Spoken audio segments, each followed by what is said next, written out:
আর অনেকেই প্রশ্ন করছিল যে ভাই ওইদুল ভাই কেমন আছে। আলহামদুলিল্লাহ ওইদুল ভাই অনেক সুস্থ আছে। আপনারা দু আশীর্বাদ করবেন যাতে ওইদুল ভাই অতি দ্রুত সুস্থ হয়, আমাদের সঙ্গে আবার লড়াইয়ের ময়দানে যেন দেখা হয়, এতটুকু আপনারা দু আশীর্বাদ করবেন।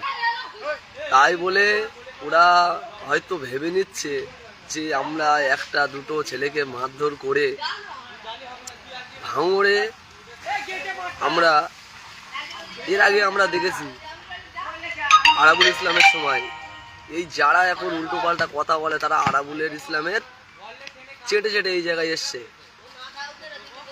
এর আগে আমরা দেখেছি আমার 1 নম্বর ব্লকের কাইজার আহমেদ, তার সঙ্গে আমরা লড়াই করেছি। যারা এখন অনেক বড় বড় কথা বলে বেড়াচ্ছে তারাও একসময় কাইজার আহমেদের চেটে এই জায়গায় এসছে, সবই আমরা জানি।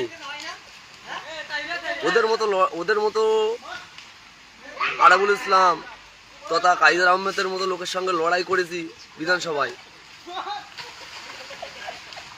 আপনাদের তাহলে ভাবতে হবে এতটুকুই, আজকে আরাবুল ইসলাম এবং কাইজারের এই ভাঙড় বিধানসভায় তথা তৃণমূল কংগ্রেসের কত অবদান আছে। সেই জায়গায় দাঁড়িয়ে থেকে যখন আজকে এই ক্যানিং পূর্বের নটোরিয়াস ক্রিমিনাল শওকত মোল্লা যখন অবজারভার হলো, উনি বাইরের বিধানসভার বিধায়ক, ভাঙড় বিধানসভার নয়, সে জায়গায় দাঁড়িয়ে থেকে উনি আজকে ভাঙড়ের অবজারভার হিসেবে আসে, খুবই ভালো কথা, থাকুক, ভালোভাবে রাজনীতি চালাক, যেভাবে রাজনীতি করলে ভালো হয় সেভাবে রাজনীতি চালাক। মানুষের মন জয় করাটাই বড় ব্যাপার। আমরা কোনো লড়াই ঝামেলার পক্ষপাতী নয়, আমাদের লিডার নওশাদ সিদ্দিকী, বা আমরা কখনো আমাদের কর্মীদের কখনো বলিনি যে কে মার ধর, কখনো বলিনি। আর জীবনে কখনো রাজনীতি যতদিন করবো ততদিন বলবো না, কারণ রাজনীতিটা এমন একটা জায়গা, মানুষকে পরিষেবা দেওয়ার জায়গা হলো এই রাজনীতি।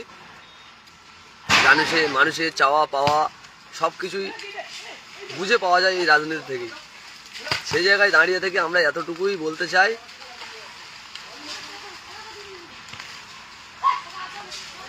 দেখুন ভাই অনেকেই অনেক কথা বলবে, বাপ মা তুলে টানা ওদের অভ্যাস, ছোটবেলা থেকে অভ্যাস, ওই কারণে বাপ মা তুলে টানছে। মেনলি কথা এটা তো আমাদের তো বিধায়ক নওশাদ সিদ্দিকী কখনো আমাদেরকে শেখায় না, আপনারাও নিশ্চয়ই জানেন। সে কাউকে বাপ মা, আমরা কখনো কারোর বাপ মা তুলিনি আর জীবনে কখনো তুলবও না।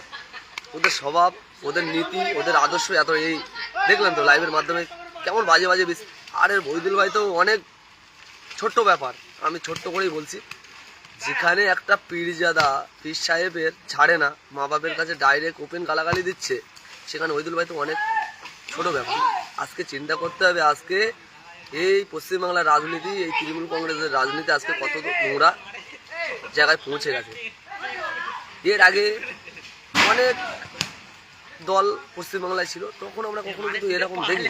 হ্যাঁ দেখেছি সিপিএমের সময়, একটা সময় দেখেছি ফুটবল শরীফে বোমাবাজি হয়েছে হাবি যাবি, কিন্তু এরকম নোংরা অবস্থা কিন্তু দেখিনি তৃণমূল কংগ্রেসের সময়। যে জিনিসটুকু আমরা দেখছি, সেই জায়গায় দাঁড়িয়ে থেকে আমরা এতটুকুই বলতে চাই, আমি নিজেই বলতে চাই যে আপনারা সবাই গর্জে উঠুন, আপনারা সবাই আমাদের মতো, ওইদুল ভাই, আমরা যে যাই আছি সবার মতো এরকম আওয়াজ তোলো, কথা বলা শেখো।